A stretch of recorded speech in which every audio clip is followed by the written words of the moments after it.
Good morning and welcome to all our members.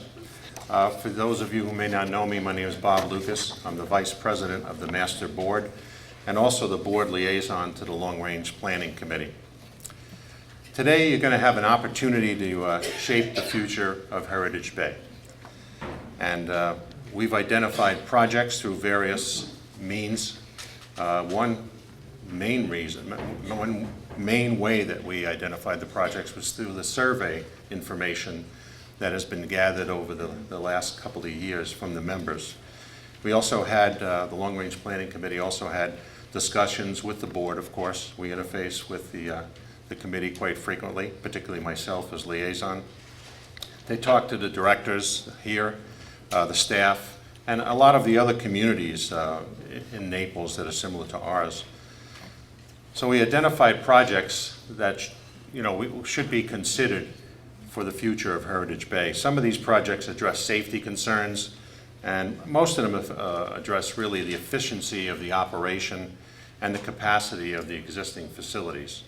I think I've said in the past that we're in a different phase now of the community. The first phase was, I think, transitioned well, the transition phase from Lennar to ourselves and our management here. And as all of you know, that has been completed now with the work being completed by Lennar, as evidenced by their hors d'oeuvres and champagne the other day. When the committee brought projects to the board, and again, the committee is an advisory committee to the board had to make some decisions as to what should be developed. And we felt that it was important that all the projects that were identified be conceptually developed. So we haven't excluded projects that were brought to our attention. And today you're going to see a list of those projects and an overview of those projects. And I'd say we're at an early conceptual stage. It's one of those things where you don't want to develop the project to a really refined degree, because you simply don't want to spend the money until you have an opportunity to bring it to the members. We think that these projects are developed well enough that we can now bring them to the members and get your feedback. And we think this is the time to do that right now. All projects are being presented, as I mentioned. No, the BOD didn't, the Board of Directors did not cut any of the projects. We wanted to let you look at them and get your input on all of them. It's important, I think, that we meet the needs of the members, not just now, but in the future. And we also want to remain attractive to prospective buyers in the future and also to renters. So we want to keep this community up to date with the rest of the communities that, frankly, we compete with when it comes to if you're going to sell your property or if you're renting your property. But really, the first opportunity for us is to make sure that we're meeting the member needs. We want your input to determine what you wish to pursue. Again, the whole idea of this is to develop projects that we had input from various sources that people were interested in, and now we're at the place where we want to have your input to tell us what direction you really want us to go in. And based on the member input that we get over the course of these workshops, that'll be analyzed, and then the Long Range Planning Committee will bring it to the board, and then we'll make a decision on what kind of a capital project we want to bring to the members for a vote. I guess we're anticipating very early next year we'll have a program established based on your input, and then sometime in March, assuming we have a program that's established. I mean, it could be that nobody wants to do anything and we won't have a program. It could be that everybody agrees that we should do most of these things, and then we'll have a sizable program. But then there'll be a vote of the members sometime in March. A couple of housekeeping items. Please turn off all your cell phones. You'd appreciate that, particularly Frank Pepe. If you were at the board meeting the other day, you know what I mean. And if you have to leave for any reason, for a few minutes or whatever, please go out the side door so that it doesn't interrupt the filming of this workshop. So with that, I'm going to turn it over to the chairman of the Long Range Planning Committee, Don Porter. Good morning, and thank you all for coming. and for giving us the opportunity to present to you our potential improvement plan. This is very important, and as Bob said, it is about shaping the future of Heritage Bay, and your input is very much wanted. As you know, this particular workshop is being videotaped. When we tried to consider the timing of when we would do these workshops, we were concerned that not everyone would be here. We think we're at about 40% occupancy. So we decided to videotape it, put it out on the web so that everyone could have a chance to look at it and see it. The video will be posted on YouTube. A link to the video will be placed on our website, and everyone who has an active email address will be notified when it is there and how to access it. There will also be a survey attached to that video, the same one that you will see here today. It's a brief survey. It's 9 questions. We'd just like to get specifically your input on what we talk about. And one legal thing I have to do before we really get into this, in your consent that I think most, if not all of you signed, you've granted permission to be shown in the video.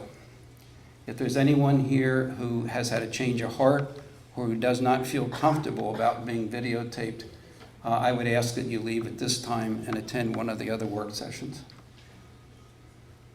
Good. Okay. Our ultimate goal in all of this, that is every member who attends a workshop, and we're doing 7 of these, this is the only one being videotaped, or who cannot attend a workshop, will be able to see what it is we're talking about and will be able to provide input to us. We view your input as very, very important as we go forward here.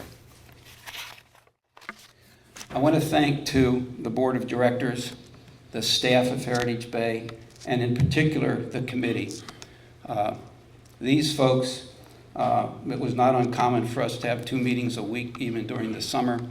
They've been dedicated, diligent, thoughtful, and thorough in their work, and I thank them. Let's start, Joan. Development of Heritage Bay actually started about 10 years ago. The club was initiated in 2005. Our vision statement approved in the fall of 2013. To be among the leading bundled golf communities in Florida is key. This is really the benchmark against which we measured our facilities and what we think we need to do for the future. By way of background, the Board of Directors asked this committee to, number 1, assess the adequacy of our facilities internally and against other leading bundled golf communities.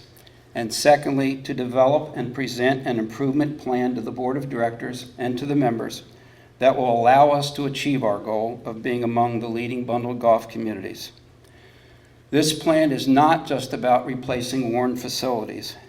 It is that, plus it attempts to define what we want and need to be in the future. We did not shotgun this work. From the very outset, we developed a facility management process to manage the entire work body that we've completed. These workshops, believe it or not, were identified 18 months ago that we needed to have these be part of the process. And there is no single source for this plan. We used the surveys and the member input from those, the surveys in 2012 and 2014, informal conversations with members, interviews with our professional staff, interviews with outside professionals, members of the board, former members of the board, and in many cases, our own judgment. And finally, to assess our position against the other bundled golf communities, we spent hours with over 16 other communities exploring, and I have to thank those communities. They were just generous with their time. And I think it was because they were proud of what they had done. Anyway, we got a good assessment of where we are against those communities, why they made the changes that they made, and so forth. Excuse me, just for a moment. If you recall in the survey in 2014, we proposed a question to you and asked if we were to make changes to a number of these facilities, how would you rank them? And just as a reminder, this is what the community as a whole, how they ranked those potential changes back then. Why would we do this? There are a number of reasons that are listed here: to enhance member use and enjoyment, to maintain our competitive position, to increase member participation, and to expand and improve efficiencies in service. Our objectives, very briefly today, are to share with you our assessment of our facilities, including the status against our neighbors. Our approach is to outline to you what we have found. We will then supplement that with pictures and videos and show you some things that perhaps you're not even aware of about some of our facilities and the way they function. We will identify what I'm calling a plan to address our improvement opportunities. We will review the likely timing of any of those components if we were to proceed with them. We will review costs, financing options, and most importantly today, we will have a question and answer period because we want to get your feedback. And then again, before you leave, we will ask you to complete a very brief survey. A reminder, and it's an important one, your input today is not a formal vote in any way, shape, or form. Rather, your input is to help guide our committee and the board of directors in determining what it is you would like to have us to proceed with. So it is very important. So please, with those little surveys, please complete those before you leave. Let's talk about our findings. The Chickie Hut. These are the main things that we found. I'm not going to read them. They're on the screen. Would it help if I read them for you folks back here? Yes. Would it? Okay. Greater variety in menu. This came up very heavily in the surveys. Lack of adequate seating in season. Need more covered dining. No hood system for cooking, which really limits a lot of the food choices that you have there. There is an inadequate preparation service, storage, and general space, and we'll talk more about that as we go through. Here are some pictures that we're going to walk through. Our food and beverage staffs attempt to accommodate member choices. This requires up to 10 daily trips back and forth to the clubhouse. Thank you, Frank.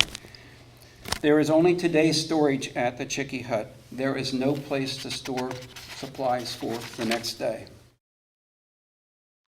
This little video illustrates that our staff must transport and haul heavy beer kegs through the parking lot several times weekly in all kinds of weather.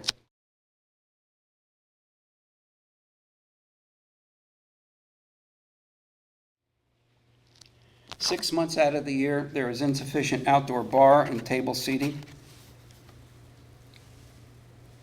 There are definite efficiency and safety issues. Employees really do not have sufficient space to work in that Chickie Hut kitchen. I don't know how many of you have seen it, but it's not much larger than a closet in your home that people are trying to prepare food for us. The employees there do not have sufficient space to work. They must continually wait their turn to get to certain equipment and cupboards and even to get in and out of the kitchen area itself. Lack of a Chickie Hut cooler requires canned and bottled beverages to be stored in unsecured hallways and closets. So that's sort of a quick review of the Chickie Hut.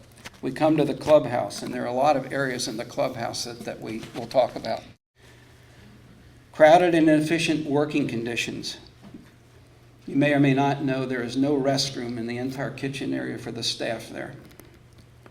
Lack of ability to handle multiple events. This was a big item identified in the last survey by you and in interviews. It's also important financially. The kitchen size was designed really to support the grill room and not the grill room and the dining room concurrently. The need for more casual and outdoor dining. This again was a large, important item that was expressed in the surveys. If you recall, we had 80 pages of narrative that accompanied that last survey, and a lot of these comments were addressed in that. Outdoor dining is also, we learned, a major focus for most of the other bundled communities here. A lot of them already addressed it. We were at Stonebridge yesterday and got to see their facility, so it's very common out there. Also addressed in the survey was your distaste for waiting during season to get into the grill room, and further, that you don't like being moved over to the dining room because it's full in the grill room, and you don't like being divorced from the rest of the crowd that's in the grill room. Lack of office and general purpose space impacts our performance here. We have, if you're not aware, 3 and sometimes 4 people with our offices housed in what used to be the real estate office that's down next to the Golf Pro Shop. We would like to bring the accounting staff in-house, but there simply is no place to house them. We have about 12 offices in total. We need 15. We have 5 general purpose spaces that we use around, and by general purpose space, we mean like the card room or other meeting rooms where people can convene for games or meetings or whatever. We only have 2 major storage areas, outside the card room, which is down the hallway here, and under the stairs. And sometimes, depending on how the golf carts are parked, that access is blocked and difficult to get to. We basically, again, up here have 1 event storage, and lack of storage frequently means we must lease equipment and supplies that it would be more efficient for us to buy, but we simply have no place to store them. The stairs. You all know that they're beautiful, but they're very uncomfortable to maneuver. And I'm speaking about the stairs right out here. And the pro shop is in need of upgrade. In the kitchen prep work, these are a couple pictures that might be helpful. Crowded and inefficient working conditions require maneuvering around equipment in hallways and throughout the kitchen. Space is so limited that kitchen refrigerator doors frequently stand open just to provide access. This results in frost accumulation and creates service problems. There is no space for product deliveries. Incoming deliveries are often stored in hallways or on the outside dock. Deliveries often require rearranging the entire cooler. There simply is inadequate space there.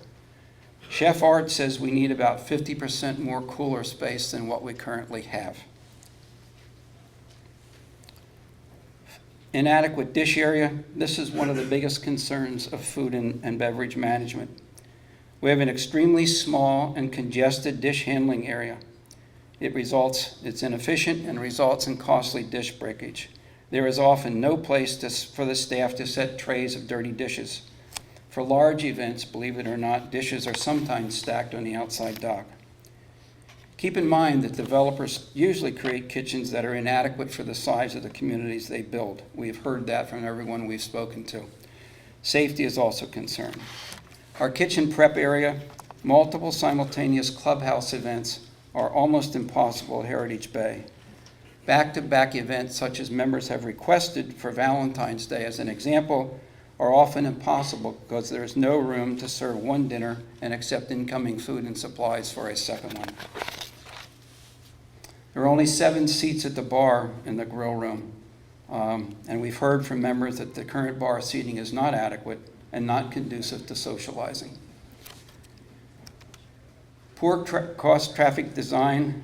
You recall this picture pretty much says it all, where you walk into the grill room and the folks are coming out of the kitchen with food. It's a miracle we haven't had more accidents there than what we have had. The steep stairs, I guess I'd ask, how many of you ladies avoid these stairs in your high heels? They are very attractive, but they are extremely difficult to maneuver. Storage, again, things have to be stored in an unsecured hallway until the staff can rearrange. The inside cooler is so small, it can only hold today's food. All other product is stored in an outside cooler. There is no roof or shade, which increases electricity costs. To access, staff is required to go out 30 to 50 times daily to that cooler. Again, as I said earlier, we have 3 to 4 people with their offices now squeezed into that real estate office downstairs. And the facilities maintenance manager has his office in the cart barn. And again, depending on where and how the carts are stored, he has a very difficult time even getting to his desk. And we're told that many of the items that he could buy and store, he has to periodically run down to Lowe's or Home Depot to pick up the equipment. The pro shop, we originally thought about considering expanding, but revenue projections really did not support that work. In the fitness center, limited class and exercise space. We need more space to accommodate the demand in season. Again, there's inadequate storage there. Space is limited to add additional equipment. They're considering adding 5 more spinner bikes. There really is no place to put them. And there's no room for stretching before and after a workout. Heritage Bay is an active community. The fitness center is not large enough to accommodate all our members who wish to participate in classes. Staff must daily move exercise equipment to increase space in the aerobic room. Even then, there is insufficient space for class demand. Expensive spinning bikes must be moved outside for every class because there's no space inside, and then obviously they need to be moved back inside when the class is over. And I'm told that they're too loud to do the classes inside.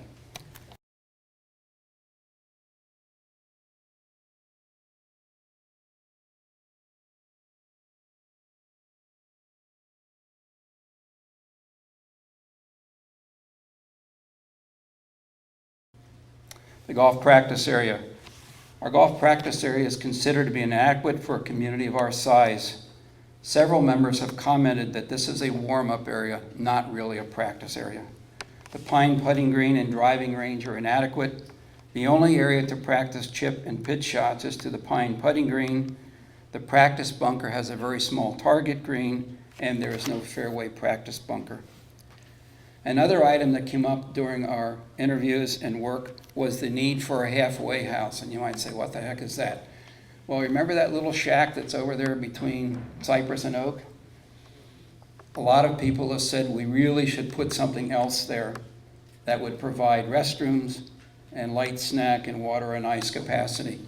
We know that some golfers will travel from whichever course they're playing there a whole way over to the Chickee Hut to do whatever it is they had to do, get food, use the restroom or whatever, and then go back over, which creates problems for the pace of play.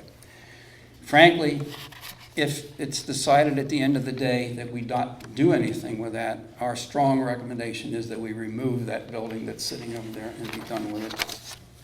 And finally, we took a look at the lady and men's locker areas. They're very low utilization. The capacity to create 2 multiple function spaces can be done by re-examining those. For your information, as an example of utilization, only 34 of 120 men's lockers are rented, and only 4 of 62 ladies' lockers are rented. We had initially contemplated, as much as we did not want to, but we contemplated eliminating or downsizing some of our amenity areas, such as the billiards room. By redesigning the men's and ladies' locker rooms, we can still provide locker capacities for men and ladies, but provide additional meeting space and general purpose space there, which eliminates the need then to deal with the billiard room. Now, I've sort of gone through all of the improvements. Here is a list of what the improvements look like. It's actually across 2 slides. I doubt that there are any surprises here, maybe other than the locker rooms and the halfway house, because we've talked about in one way or another most of these things before. As I mentioned earlier, we spent a lot of time with neighboring communities understanding why they did what they did, what it cost, how they did it, what they learned from their experiences. This slide is very, very busy, and I apologize to the people back there that you probably can't see it at all. But it identifies that most of the other bundle golf communities have done 1 or more projects recently, or some are even currently in the process of doing that now. When we asked them, why did you do what you did? The themes were lack of capacity, kitchens too small, grill rooms too small, need for outside eating facilities, too few offices, no place to store, a growing desire to expand casual dining, a desire for a greater variety of menu, and a need to expand services to meet member demand.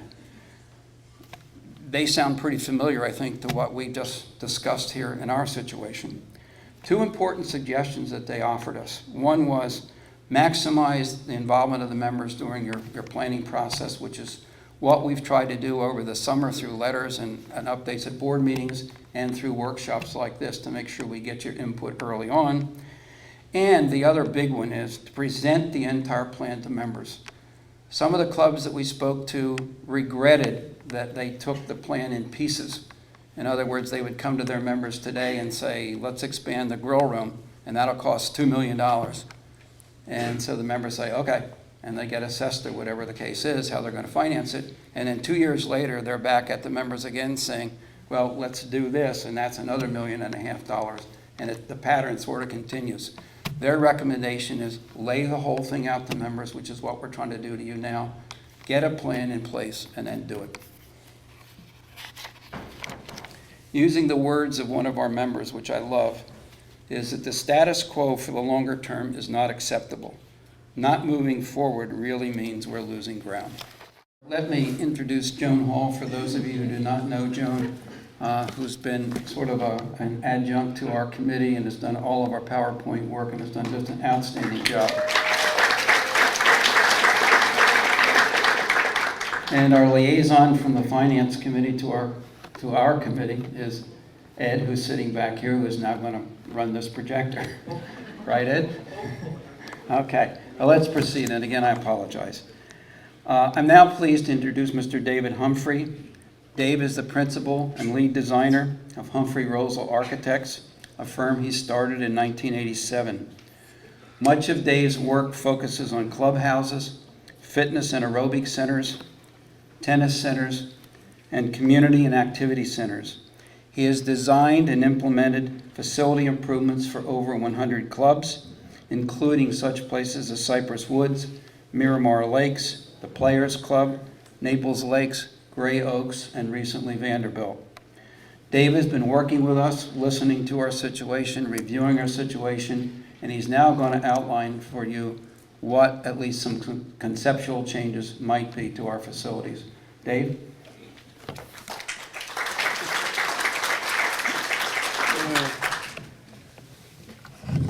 It's so nice to finally be here. It's important that you know how many sleepless nights that your long-range planning committee and board of directors have experienced in making sure that they're shepherding this process properly and very conscientious about the information they've gathered and how it's relayed to me and how we look at the solutions and so forth. And they've been very wonderful people to work with. And I know Don has had a lot of sleepless nights because he's called me. And in fact, my wife is getting a little suspicious. 3 o'clock in the morning we were talking and she came in and she said, "Who are you talking to?" And I said, "Don Porter from Heritage Bay." And she said, grabbed the phone, she said, "What are you wearing, Don Porter from Heritage Bay?" Don said, "Khakis." She said, "She sounds hideous." In any case, this has been, we've done quite a number of clubs, about 100 clubs, and this process is different every time, and this really has been one of the most conscientious groups with like I said, with respect to getting the right information, overseeing the opportunities that we have, making sure we don't go too far, come back, look at the budgeting and so forth, and they really have been one of the best clubs to deal with. I say that about every club, but I really mean it. You have a wonderful opportunity here. You may have realized this in the process of your transition, but so many clubs are built really for the purposes of selling property. And as a result, they don't really have solutions within them or the elements that you would like to have that represent the personality of the membership. And even though we've done 100 clubs or so, each one has some caveats that make it specifically the personality of that club. So this process is so important that when you go through the research and the workshops and the surveys and so forth, the solutions that you have the opportunity to create are specifically yours. So that's what we've tried to do here. So when we approach a design process, what we do is we take the workshops, the surveys, the information of the members, the desires, kind of the vision of how you see Heritage Bay in 5 years, 10 years, 15 years. And try to analyze that. We do the same thing with your staff and management. because there's a lot of activity that happens behind the scenes that really is the lifeblood of the ultimate services that you receive. So it's important to incorporate kind of the behind the scenes along with your vision of the club itself, the whole facilities. So one thing to note is the things that you've identified, there is a continuing thread that runs through renovation projects that are pretty consistent. So just as a barometer reading, you're addressing things that are common problems throughout. So it's worthwhile if there is comfort in the mass, then you should feel comfortable. So anyway, so I'm going to kind of walk through the solutions that we proposed. And what these are, they represent not just a solution that we came up with. What you're seeing is the result of a solution, come back to the committee, work through some options, create alternates, price that, find out it's too high, bring it back with some alternates, find out it's too high, bring it back some alternates. So it's a whole series. So you're seeing kind of a vetted program that is not just your first off-the-cuff program. And we do start with kind of an optimum solution because you have to start there and find out what that represents with respect to cost, timing, operational incoherence, and so forth. So it's a very productive process, and ultimately you'll be able to continue your operations here as these different elements occur. So anyway, so let's get started. Your Chicky Hut. This is the current proposed plan. The purple there is the plan that you currently have. So you can kind of see where we've expanded on the wings. This is undercover. The dotted lines represent the roof above. On either side we're expanding, but we didn't want to interfere with the pool. We didn't want to interfere with your fitness center. I don't know how many people have been around to places that are currently enjoying this lifestyle. This is kind of coined a lifestyle center now, where you have pool, fitness center, a pool cafe, a Chicky Hut of some sort, where there is food and beverage and TVs to hang out. And what that does is it opens things up to kind of the whole family, the parents, the grandparents, bringing grandkids, kids, and it's really it's becoming, instead of just a fitness pool or a casual dip, it becomes kind of a hangout. And these are the elements kind of across the board that are in the food and beverage world. This is the one area that actually makes money. I don't know if it does here, but typically that there's low overhead, high alcohol volumes, just the way, depending on the football game, I suppose. But it does generate, just the activity generates kind of a long-term repetitive use type of thing. So that is really kind of a core element to the lifestyle changes that we're seeing in clubhouse activities. So what we're doing, we're going from about 40 seats to about 90 plus about 14 dining seats. We are bar seats, excuse me. We are taking the space that was restroom and a small token grill to really a nice size, grill size kitchen, small kitchen, but self-contained enough so it can, grill food, chicken, fish, French fries, kind of the cuisine that you accompany with outdoor hanging around the pool type of thing. So relocated the restrooms and increased them a little bit so that there's access there. So it's really kind of a fun, one of those places where you can't wait to get back out to and enjoy the outside, outdoor life. And that is, you're going to hear this over and over again, that the casual dining and the outdoor interaction is an ongoing and expanding desire. So To have it here and have it expanded, you already have a nice facility the way it is, and this just enhances that particular thing. So that's the Chicky Hut. And that's a little shot of what we see. You know, and as we do this, we try to make sure that we don't just take advantage of a square foot here or a square foot there that happens to be where it is and we use it. What's important is putting a round peg in a round hole.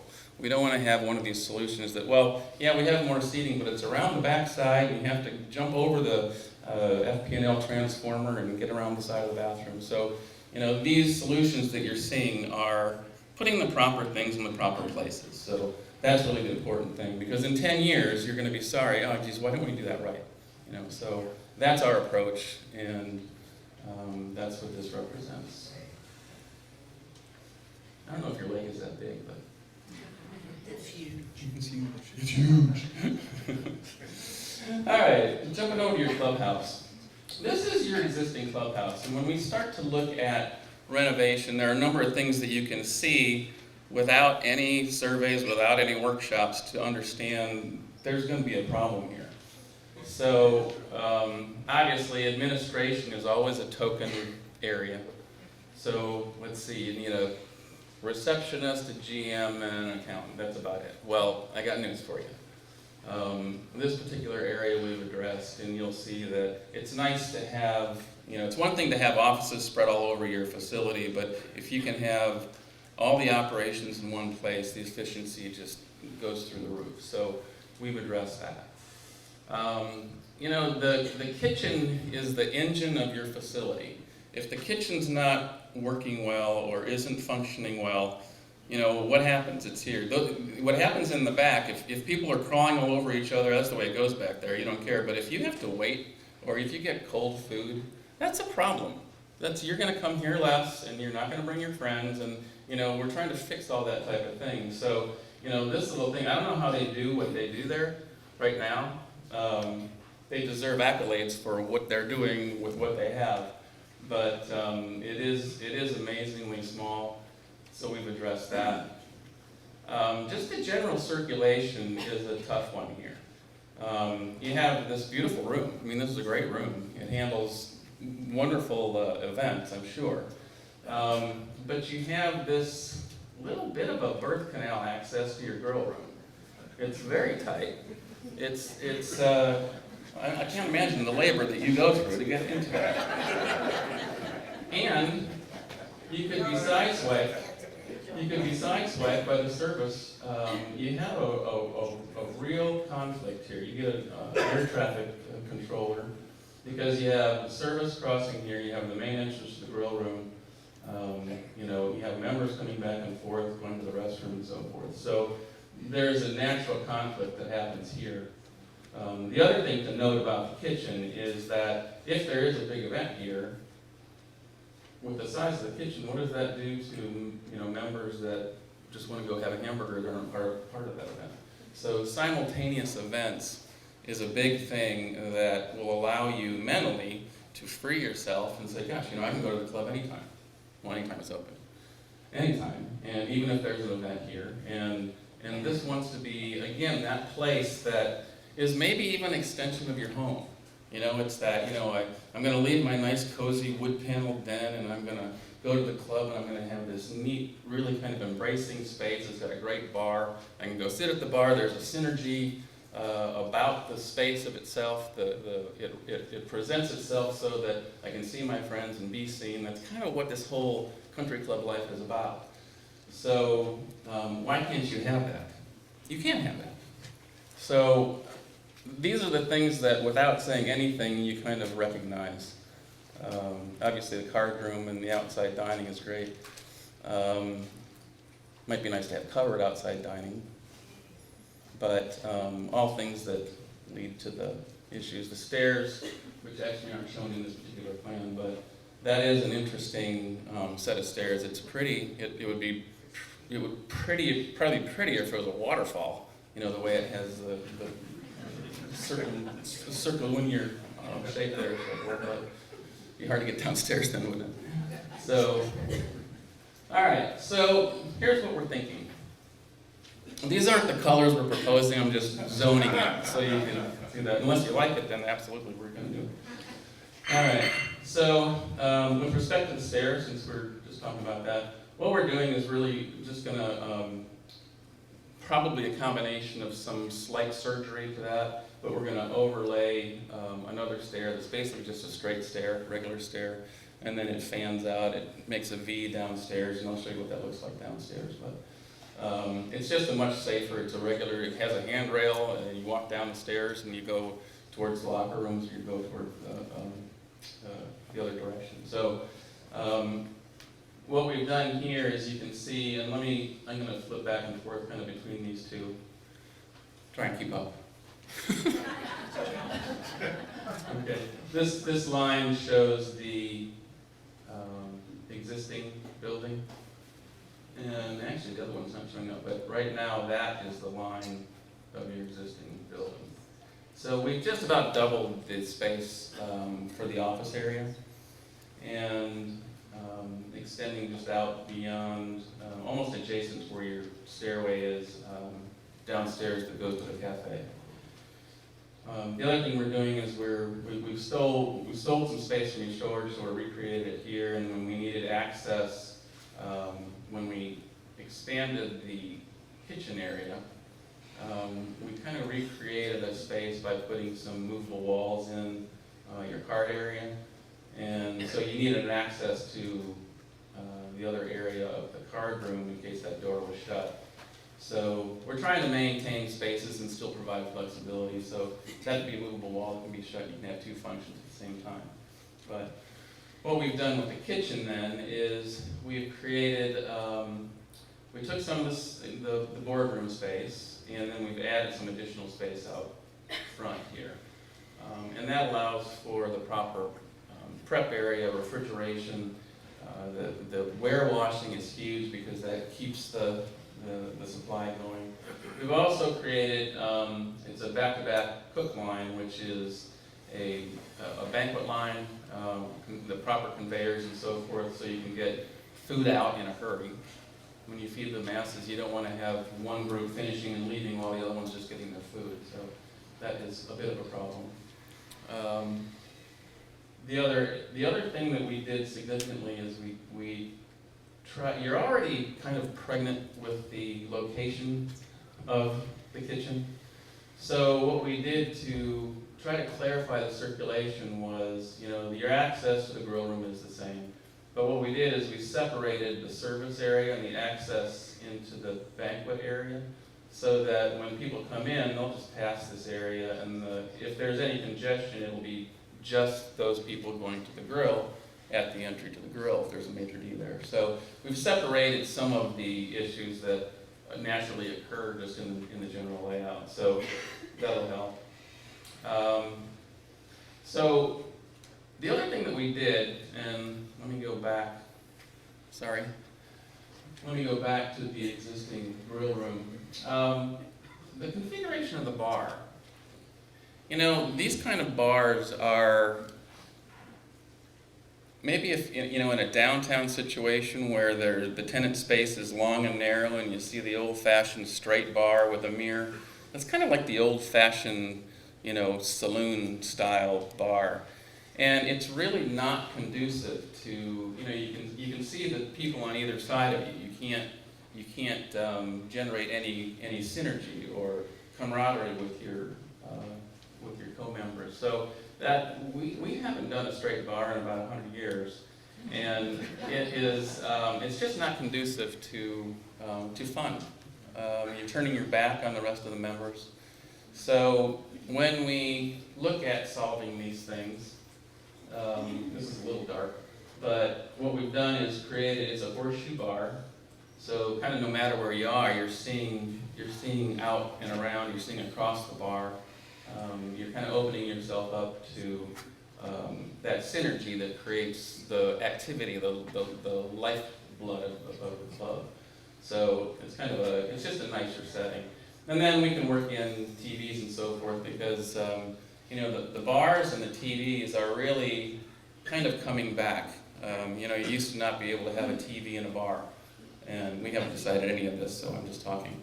But it is one of those things that will allow a space to be used. Let's go to the club, they have TVs now, you know, there's a bar where I can see my friends across, and it becomes fun, and that's what this needs to be. It needs to be fun. You want to come here, and a lot of the facility solutions create that kind of excitement. So the other thing that we do too, and this comes into play with interior furnishings, and that is when you have a bar setting, you know, it's typically a high setting, and especially with happy hours and so forth, you know, mariachis and margarita night, whatever that is, you know, people are walking around, and the height of the bar, people standing, and then high top tables, that combination is very conducive to migrating, seeing your neighbors that you haven't seen in a while. So part of the solution to this is does involve the interior design and the type of table, you know, high top tables and so forth. And so some of that may be proposed here, but anyway, that brown part is the renovated existing grill room with the new bar shape. And then we're opening doors onto a terrace, this kind of light green area. That is the expansion of additional casual dining. So that you have, now you won't have to wait possibly as long, or depending on how popular it is. I propose it'll be very popular. But it has a nice, kind of a nice room set up. It has adjacency to the existing space. And then the doors around the outside open up kind of like, if you've been to Bravos or Brios, where they just swing open the whole door, you know, whole set of doors. It becomes kind of a migration from inside to outside. It's just a fun place. It's a fun place to be, and it's nice because it's a nebulous line between the inside and outside, and especially as we get into these months, you know, November, December, when it's nice out, it's a fun atmosphere. I'm sure you have some homes like this where you pull open the sliders, and you know what I'm talking about. So this is actually an area that connects the outside terrace area to our expansion. And then we do have this is the line of the covered outside space. So you do have now additional covered outside space. I think there's about 50 seats out there. So you will have the ability to enjoy the outside, be covered from the sun or the rain, have a small party out there. But what's nice about this type of solution is that, you know, a lot of times you'll have a ribbon terrace. This is a ribbon terrace where it just continues at a you know, 12 feet or 14 feet. And it's the same type of idea as a bar, is you can only see the tables on either side of you, where this being a room, it's like another dining room. So you can see people all around you, and it's kind of the essence of you know, camaraderie, I guess. So and then what we've done to make it just more convenient, we have, you know, large area house storage and then some restrooms over here. So when you have a big event here, you know, these restrooms are heavily used, and then so now you have your own restroom. So you come over here, sit at the bar, you'll never have to leave. So unless you go down to the Chicky Hut.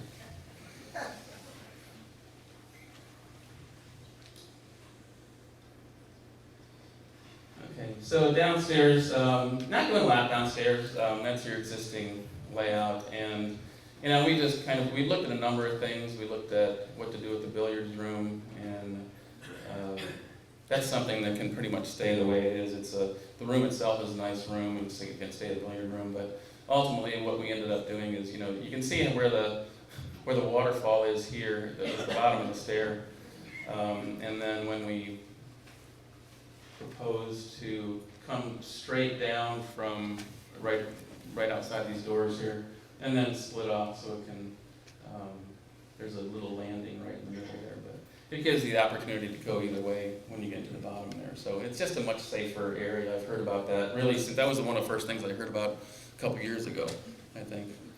I think it was one of those sleepless nights that you called.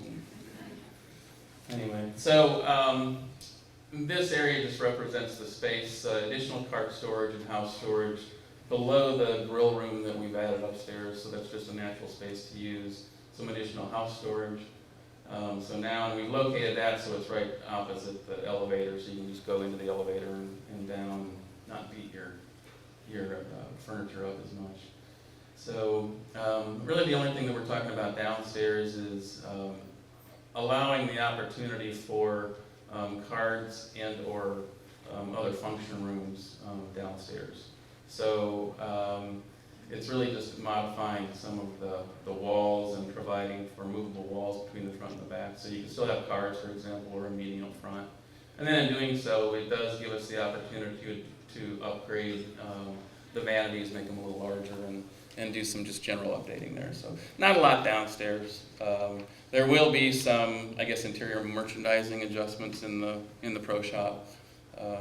Mostly interior design oriented and merchandising. So that pretty much covers the downstairs. That gives you an idea of what, this is the portico share. This is that tower element down, those are the doors into your pro shop. So this comes out, and again, we try to make sure that the additions that we do are obviously consistent with the architecture, but we don't want anything to look like, a pair of bell bottoms that, oh, I remember that was put on in 1988, and that was put on in 1992. And so it's important that the style that was created is consistent and carries through, and don't want people to be able to identify, oh yeah, I remember when that was done. So, and then on the back side, you can kind of see this is the room we're in, and you come out and you have kind of a neat outdoor little courtyard area. This is the covered dining. You can see the expansion of the main grill room out there. So, and you have a beautiful setting there too. I mean, you have such a panorama in the water, so it's a great location to expand that. And again, spinning off the location of your service and kitchen area. So I think it works pretty well with the existing properties. And again, as an example of kind of the quality of the space, if you were to walk down the hallway and enter into the grill room, you can kind of see the bar, and opens up to the outside, and you can look into the area just beyond the new space. Have a little different decor that's a little getting off the fence a little bit, and make it, like I said, make it an extension of your own home, for example. If you like paneling, if not, I hate this. So. We like to get when we do these things, we like to take, cues from what you have here and give it a little more character if we can. And part of that, and that is something that will go through an interior design committee, but I'll be sitting on that committee as well. So,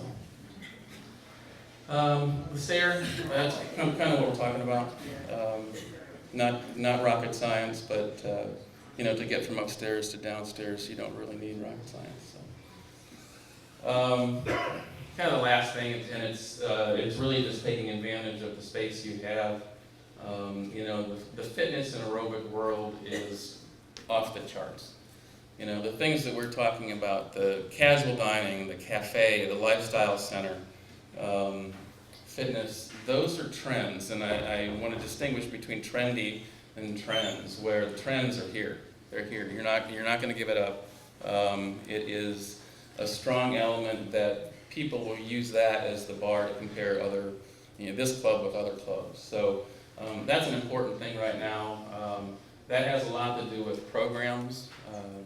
The aerobic world, the classroom exercise areas are huge. The Pilates, the yoga is huge, and Zumba. That's some kind of witchcraft. I'm not sure exactly what that is, but very popular. It's right up there with bocce. Some private use area, and the expansion is one of those things where I'm sure you've been in there.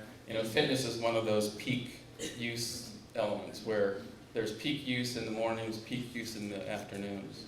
So what this would allow you to do is not only get additional equipment that would broaden, the muscle separation in individual muscle groups, but it'll also stretch the area out so that more people can use more machines at the same time. So that is a very quick, broad brush of what we've been working on. So I thank you for your attention.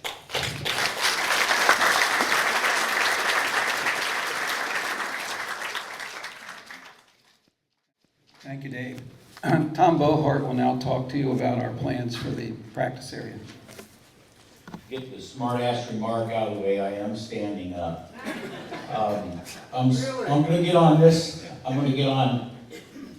Judy told me I had to stand over here. I'm sorry, Judy. Okay.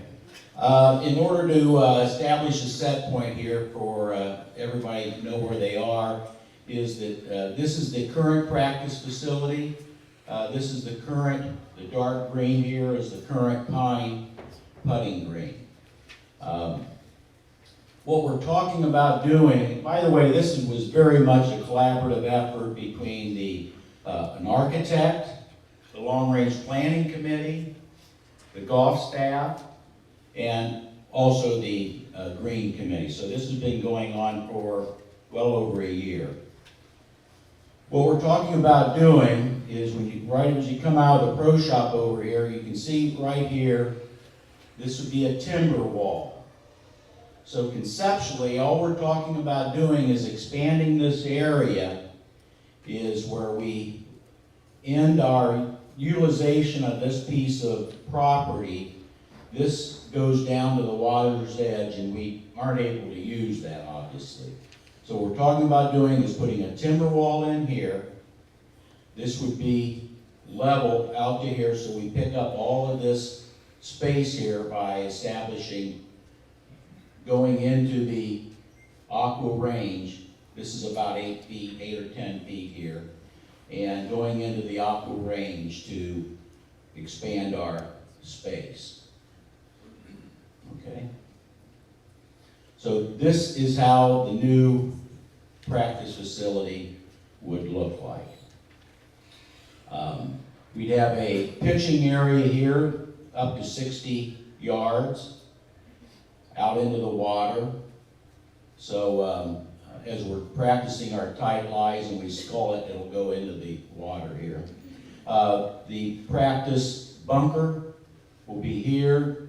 All of these greens will be tipped dwarf greens, just like we have on the golf course. There'll be multiple targets on these to practice.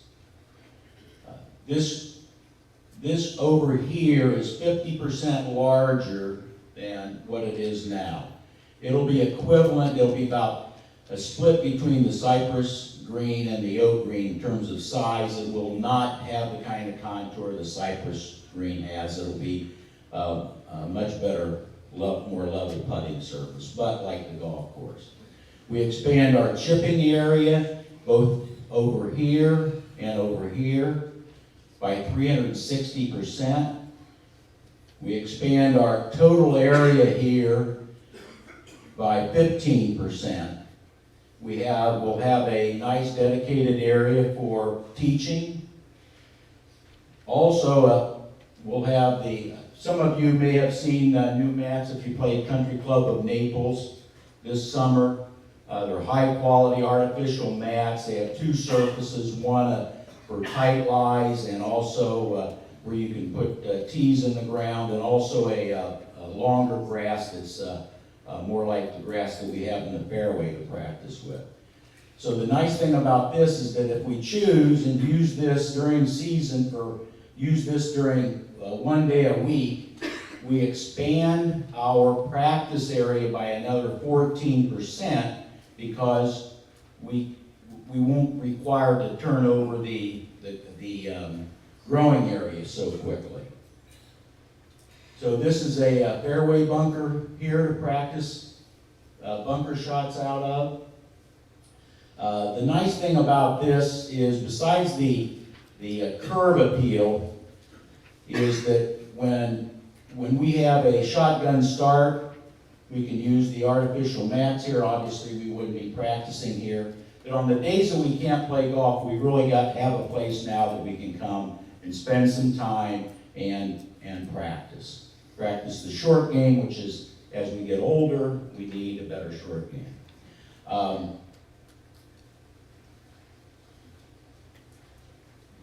And I think that that's pretty much it. Based on my experience, the experience of others, this would clearly, among bundled communities, give us the best practice facility amongst bundled golf courses. And that's fulfilling the vision statement. Okay? Thank you, Tom. Let's talk about the halfway house. You see the red question mark here, there's a reason for that. We chose not to spend money on a drawing for the halfway house. Actually, I did draw one, but it was so bad that my committee wouldn't let me put it up here. So, I'm going to have to ask you to use your imagination. Picture the existing little shack that's over there. Expand it to about 20 feet by 10 feet by 8 feet high. Put in it 2 restrooms, a light snack area, and a place to get ice and water. And you have the halfway house. Okay, you really missed it by not seeing the drawing. And I spoke a couple times about the pro shop. This is what we intend, Dave also referred to it. We intend to take the counter that's now in the front of the pro shop, move it to the rear. That opens up all that space for merchandising and so forth. We're going to need to put new rack walls in. Those are the things that you can hang clothing and stuff on in the walls. What we have are actually pretty bad right now. Things are starting to fall off of them, and put new carpet.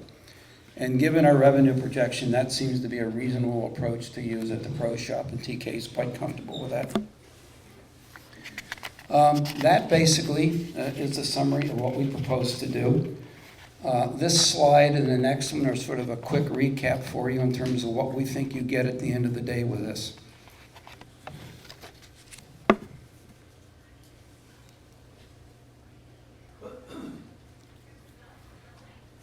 I think those are all things that we pretty much talked about during the course of the day. Okay, you've heard all the good stuff. Now comes the $64 million question. What will this cost? No, it's not $64 million, thank God. But it is a significant number.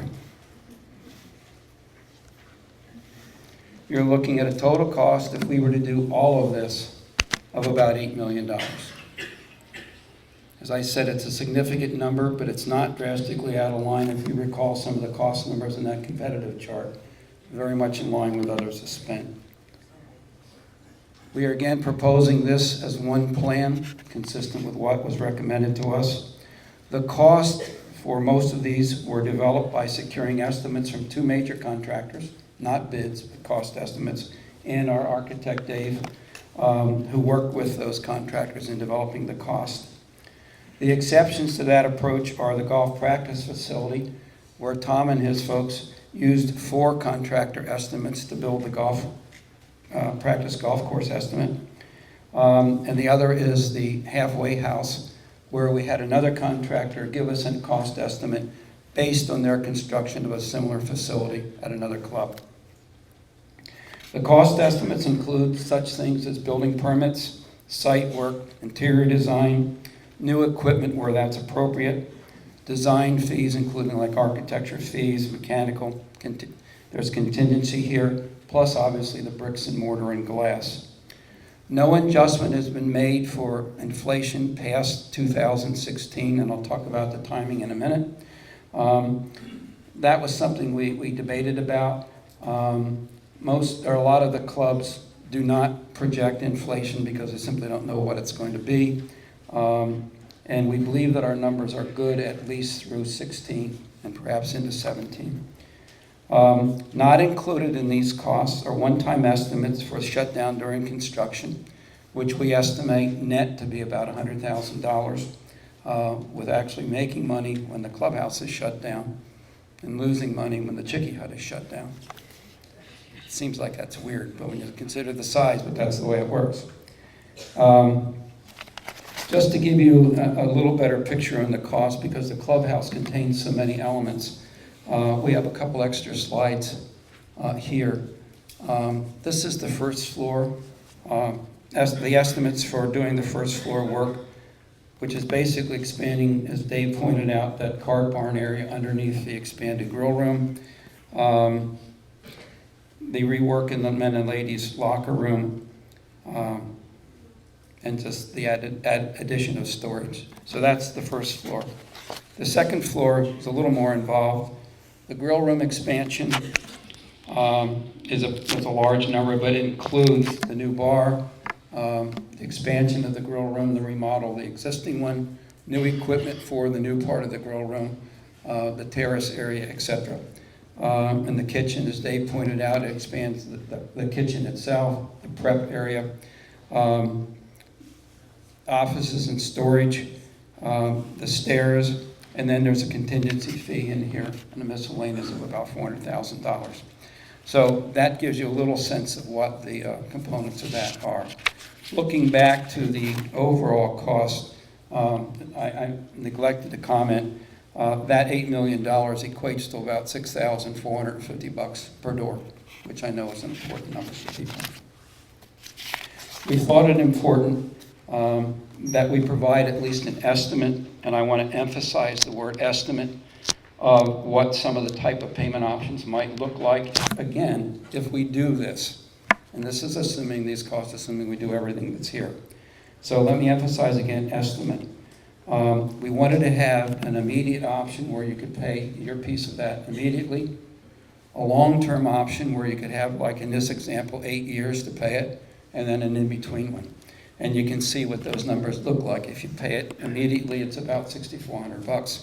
And by the way, if you do the arithmetic, if you take the number that's up there and divide it by 1250, it's a couple dollars off of this.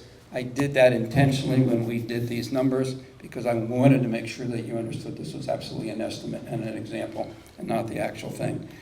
You could pay the interim, which is about $973 a year, or you could pay it monthly at about $85 a month.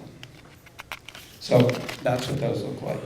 If we were to do this work, we originally were thinking about timing over several years, given the fact that construction costs are rising, particularly in 2015, and it's pretty certain that the cost of money is going to increase as we go forward. We're recommending that we do this, if we do it, in 2 years. And the plan would be that if we have a member vote, as Bob indicated, in March of 2016, we would focus on the architectural drawings, engineering, the permitting, etc. Right immediately following that, during September to December, we would get that done ASAP, and then we would approach the improvements to the non-clubhouse elements of what we've talked about here. We might include the golf practice facility and the stairs in that early work. During that same time frame, we would then work to get the permitting and the architectural drawings and so forth done on the clubhouse-related work, and then would plan to do that in April to December of 2017. Key next steps, obviously get your input and get the input of the folks in the other 6 workshops which will be happening. Also people who are home via the video. By mid-December, our committee is to give a rough recommendation of what you have said to us and what we think that means to the board. We expect in January the board would announce what they view the final plan as being. We would communicate that to you in the January-February timeframe. We would see a couple more town halls like this, where you would have a chance to learn about what's being proposed, ask questions, whatever. And ultimately, that would come down to a member vote in March 23 of 2016. So that's a lot to absorb. What I'd like to do right now for about the next 20 minutes is to open up the floor for your questions and comments. Yes? Question on, in the fitness center. This happens to be my wife, so be kind to her.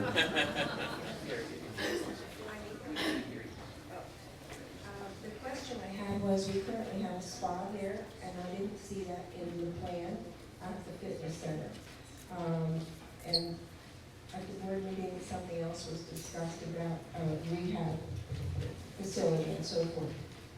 And I saw that you had a storage area there. We also have a library, and I'd like to know where that would fit into the plan for those 2 things, library and spa. You can see I talked to my committee the whole time we were doing this work. You don't talk about this work at home. So my wife didn't get the benefit of it either. And I was remiss in talking about the spa. In David's drawing, you saw that we still have the spa area there. We left that as sort of a question mark because there are still questions about what exactly we're going to do with that. Are we going to continue the spa? As Marilyn mentioned, there was discussion at the board meeting about having a therapist kind of an operation come in. So we still have that space dedicated there. It has not gone away. And Marilyn, thank you for reminding me of the library, which is now in the fitness center and getting larger and consuming a lot of space. And by the way, those of you who take the books and don't return them, please bring them back. Anyway, one of our plans will be to consider moving that library from the fitness center to those new spaces in the renovated men's and ladies' locker in those open space areas there. It's much more central, and I think it'll free up space in the fitness center. I had a hand over here first, I think. I have a little trouble seeing with that light, so yes, sir. There's a mic right behind you. Good morning. Thank you. Ken Bino, New Flanders. In a lot, men's locker room, and I assume the women's locker room, you have beautiful saunas in there. I've never seen anybody use them. They seem to be in the wrong spot. I guess, obviously, with the locker room being in the wrong spot too. Any plans on doing anything with those? I think our plans, not firm, were to eliminate the spas and then the redesign of the locker room areas. We'd also, I don't know that Dave touched this or not, I don't recall. We have a lot of lockers there, and we would dramatically reduce the number of lockers, obviously, to free up the space. We would have some day lockers and a few permanent lockers, but not what we have today. As I said earlier, they're not used. The second question I had is there any... By the way, can everybody hear his questions? Oh, I'm sorry. That's my fault. I should repeat the question. Go ahead. The second question I had is regarding the funds we have, $3 million in reserve. Is any of that applicable to this course? The question is, any of the $3 million reserve that we have applicable to this? The answer is no. I didn't mean that to sound so crisp, but that's the answer. Dave, I'm sorry, it's not Dave. The 9-year amortization plan proposed as an option, what was the implied interest rate over that period? I'm sorry. What was the implied interest rate if the cost was amortized over the 9-year period? It was 6%. Thank you. That was in my notes and I missed it. Yeah, it was $8 million for 8 years at 6%. That was the example that was used. Thank you. Other questions, comments? I have two questions. In the expansion of the fitness center, it looks like on the one of the walls they would be taking out parking places. Am I correct? No. Okay, it just goes. Okay. Dave, I'm sorry, not right. Second question is the assessment. Is it against the house or the homeowner? In other words, if you sell your house, does it transfer to the new owner or is it yours? I'm not sure I know the answer to that question. I do understand that the deal is that when a property is sold and closed, that obligation must be met. So it's dealt with between you and the buyer, and I think I'm correct in this. It's against the house. So the new owner is responsible for the remaining years? I don't know. Ed, can you help me there? It's probably a negotiation, I would think. I think it's still to be determined by the finance committee. But I suspect how it would work is that it's effectively against the house. So when you sold the house, you would have to include it as a closing cost, the full amount. But there will probably be a process put in place that if the new owner is prepared to sign the same documentation that you signed to allow you to pay over time, and instead of it being part of the closing costs and being paid then, it would then go to the new owner. But I don't think Heritage Bay needs to get covenants and documentation from the new owner for it to be able to flow on. But this will be announced in more detail later, but I think that's what the current thinking is. And with the increased capacity in the dining facilities, it's going to put a lot of pressure on already overcrowded parking lots. Has the committee had the opportunity to explore options for expanding parking? We've looked at the parking, Dave. The only option that we can find, given our very, very limited space, suggestion that someone made, was that we eliminate all the tree and island areas that are in the parking lots. And I forget what the number of additional parking spaces that would generate. Not very aesthetically pleasing, but if we had to do it, that's what we'd have to do, Dave. As you know, we're just terribly limited with space. I mean, when we're filling in the lake to find additional space. And that reminds me, I'll come back, Dave, if I didn't answer that correctly. Just a moment, please. I forgot to mention bocce. It's on our list here. I know it's of interest to a number of people. We don't really have a place to put bocce right now. What we're looking at, and Bob Lucas is doing some work with a consultant, we're looking at this drainage area. Is that a fair description of it? A drainage area over here past the pool, going toward the pine putting green, to see if we can get alternatives to processing that water so that we can in fact use that space, or at least some of that space. That would be an ideal spot perhaps for bocce in the future. But right now, to tell you candidly, we don't have an answer where to go with bocce. So, Dave, did I answer your question okay? Dave, did I answer your question okay on the parking? Yes, ma'am. Would the outdoor dining area be screened? The grill room outdoor dining area? And also, does this estimate include new furniture and tables and chairs and whatever? Dave, you want to handle that, or should I? Okay. It's our option whether we want to screen it or not, but our plan is that we would have drop downs. So that it could be screened. It could also be, like curtain kind of things come down for the weather when it's bad. That's also true, I think, down at the Chicky Hut, because if you've been here when a storm comes through, sometimes it's pretty wild. So we need to be able to drop those down and take care of it. The estimate for the grill room expansion includes furniture for the new area. It does not include money to replace what we have. I can't speak for the finance committee, but I view that more as a reserve issue than a new cost issue. Does that answer your question? Yes. Have the other clubs who've done the renovations to clubhouse and dining seen an increase in their revenue from that? I have an example of a couple, if I can, if you don't mind me referring to my notes. Several. One had their dining revenues increased from $850,000 to $1.5 million.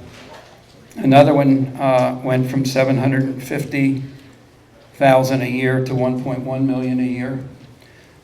So some have seen it. I don't know that all have. And you have to remember, as is the case here, we make more money in the Chicky Hut than we do here. We actually don't make money here. We have about an 18% subsidy level, as I calculate it, when you look at direct costs. So even though you expand, you're expanding sort of a losing proposition in terms of money. The revenue would go up significantly here, though, is our expectation. We would intend to open the facility probably on Saturday evenings. We would probably have multiple nights when, like, Wacky Wednesday might be held here, and the grill room might be open at the same time. So all of that, we see an increase in revenue in both the Chicky Hut and the grill room. But the cost and the net profit changes because of the subsidization that's here. Other questions? Yes?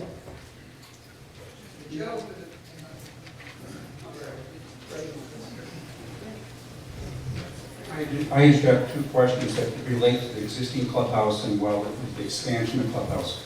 One of the things we don't have is we don't have 24-hour access or evening access when the clubhouse is closed. For instance, there are people that play cards, both women and midnight, and what they do is they go over and they work out in the aerobics room and play cards at night. And we have these beautiful card rooms here, and we can't use them because we don't have access to them. The other thing is in terms of serviceability of equipment that services this beautiful facility we have two 24-inch by 24-inch access holes. One is outside the restroom area and one is inside the kitchen. And so often if there's a serviceman that has to come, he has to climb up through that, put a ladder. And there should be some type of provision, I think, for a serviceability of equipment from the outside rather than coming through the inside. Have those been looked at in the existing building as well as the expanded area?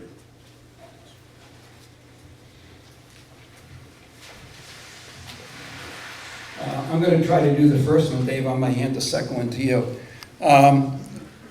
We're noting your comment, and it's something we're going to have to work through as we go through these next couple of months, but we will note the access in the evening to the facilities.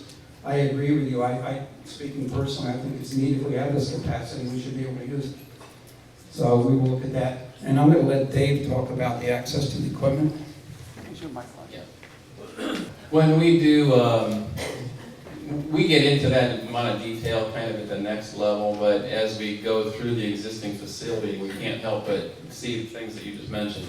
And if we can fix them in the process, if we're replacing elements and we can regroup the air handlers and use outside air package units and have access in one location where we can get up on the roof and so forth. You can also have crane access too. So those are the things we'll try to do, but we definitely do look at that type of thing, everything from recirculating boilers and so forth to air conditioning systems. So, but we definitely do look at that. You mentioned member voting on any of these projects. It will be an individual member vote before anything is changed, not that subcommittee. What do you mean by the subcommittee? The group that's elected to do some votes versus. Oh, you mean the voter reps? Is that what you're referring to? I'm going to let Bob from the board handle that one. Right now, we have one process for voting, which uses voter reps. However, the board has made a proposal to modify that process. It would still use the voter reps, but we're also looking at alternatives that people have put forward. I mean, the thing that we want is the most representative system in place, but we also want a system that'll address issues coming forward in the future regarding getting a quorum. So to answer your question, we're hoping the current system will be changed in time. We think there's plenty of time to do that. To let you know what that takes, there's 21 individual communities. They all have different information when it comes to how their voting reps are supposed to vote. Some of them are block voting, some of them leave it up in the air. It's not clear how they solicit input from the members. It's a bit of a dog's breakfast. So as a minimum, we're going to try to get consistency among all 21 communities. We've had pretty good support from the communities thus far, but a few communities have come back with some suggestions that we're going to be starting to look at probably next week. We're waiting for Carl Bellows, who is heading this effort, who's our legal resource within the board, to get back, and then we're going to take a look at those. But the intent is to come up with the most representative system. As a minimum, even if we keep and modify the voter rep system, every vote that is cast will count. So, I had a situation where I voted on something, and I noticed that my block that I am in didn't have any votes in my direction. It kind of voted a complete block, and my vote didn't count. And I thought that was unacceptable, frankly. So we're trying to modify that, but we got to get all 21 communities to understand, first of all, what was proposed by the board, even though most of them were very supportive of it. But there have been some additional suggestions that we want to take a look at next week. So we plan on modifying how we vote and make it as representative as we can before we would get to this stage, because it's such a critical vote. Yes, I don't need a microphone. The $3 million that the gentleman talked about earlier, is there a reason why that money cannot be used? Oh, you're talking about the reserves? Yes. The question was, is there a reason why the $3 million reserve can't be used?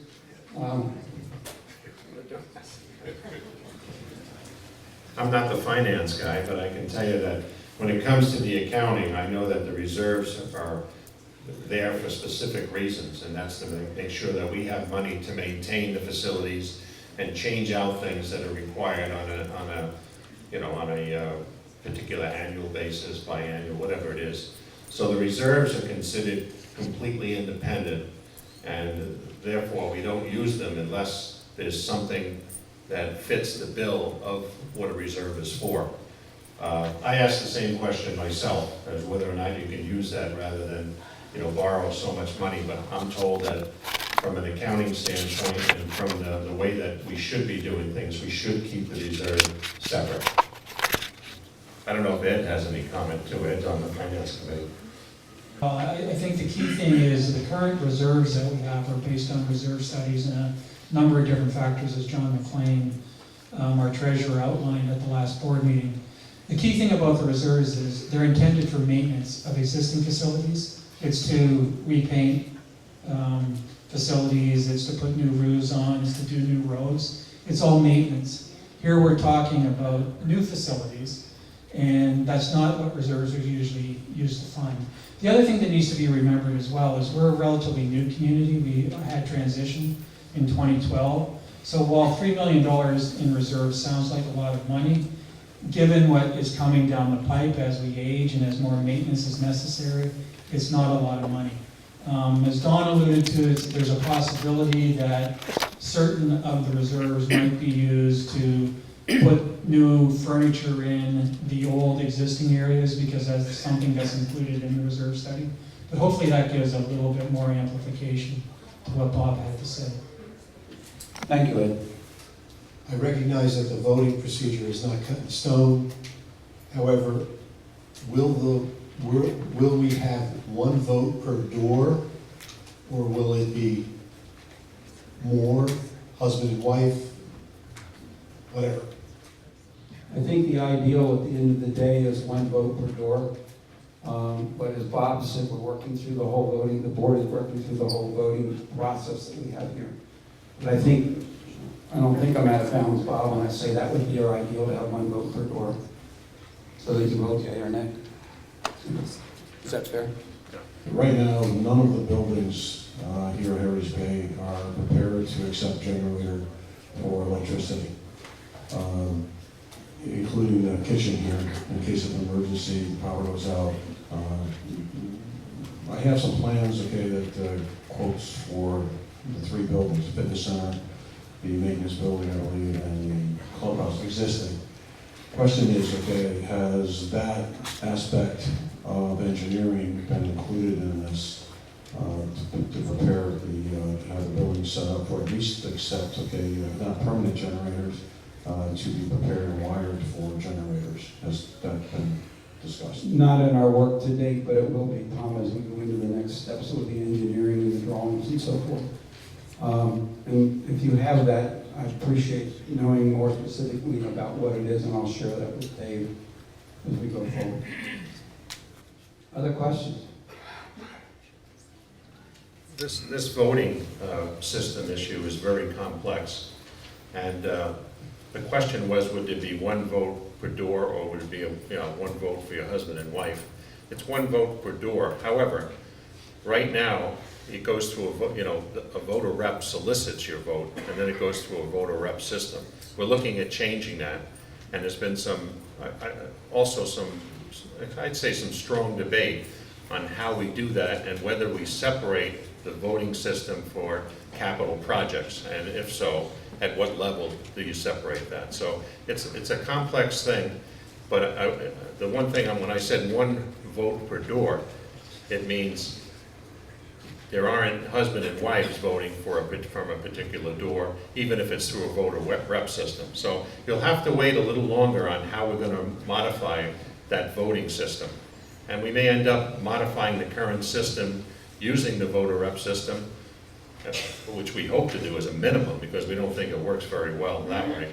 And we may end up with separating out what the capital projects are. We don't know at this point, but there's a couple of different options at this point on how to make it more representative of what the members really want, and less chance, let's say, that it's skewed by somebody voting in a block method. The real concern is that it's not the people who vote. First of all, we want to make sure everyone who votes, that vote counts. There's no way that vote is ignored. The problem we're concerned with is, what do you do with the people who haven't voted? How do you account for those votes? So that's the thing we're still working through. Thanks, Bob. I was reminded that, to make a note to you, that several of the clubs that we're aware of don't even have reserves.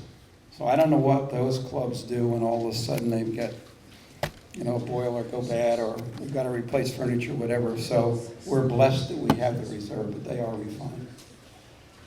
Any other comments, questions? Yes. What's the downside if we don't do any of this? What's the downside if we don't do any of this? You want my personal opinion, or want me to speak for the committee? Committee? I think we'd be making a very bad mistake. We clearly are not where we should be against that vision. If we are not prepared to do what we're talking about doing, or at least some major part of that piece of work, then we better think about changing our vision. Because this really is about the community and being among the best. If we don't sincerely believe that, then we need to change that vision statement, and we need to think seriously about who we are as a community. So I think the downside is we would regret doing it. And if we delay doing it, the expectation when you're looking at numbers this size, they're not going to get smaller if we do the work a year from now, 2 years from now, 10 years from now. And splitting it, I really don't like the thought of coming back to the members every other year and asking for a chunk of money. I'd sooner say, this is our plan. Let's either decide to do the pieces or not do the pieces. Do it and get on with it. Yes. This is sincerely, this is the first time I've seen these numbers. I've come and practiced, and they even kept the numbers from us in the rehearsal. Judy and I have been homeowners in here since 2008, and if we can get all of this for $3 a day, I'm in. Thank you.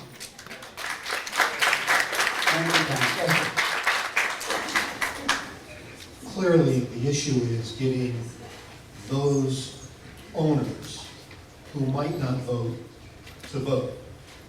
I spent 20 years as a school superintendent in the state where anything that you wanted to do had to be put up for a vote.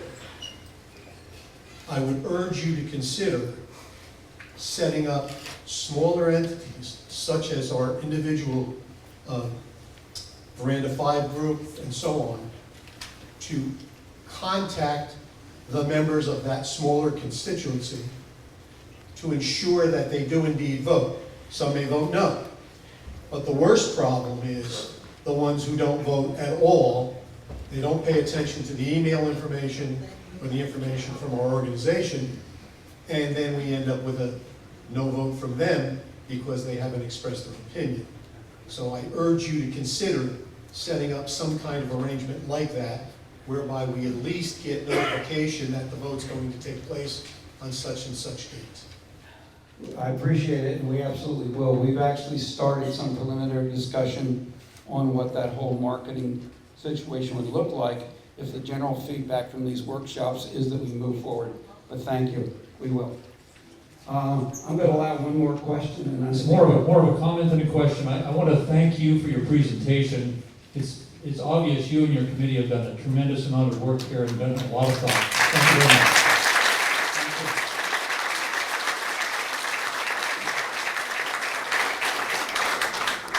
I want to thank you all for coming, for your interest, your time. Please complete those little surveys. They're extremely important to us. And thank you again. And thank you to the committee. Bob, did you want to? I wanted to say the same thing. This committee has worked endless hours to be able to get this point to this point. And really, it's ended up being, I would call it a part-time job with simply no pay. So we don't want to, the board certainly wants to thank Don and the committee for what they've done, and Dave for his work also. I just want to encourage the same thing. Please give us your input. And if you talk to anyone who's not planning to come to a workshop, please encourage them to come to a workshop and give their input. Thank you.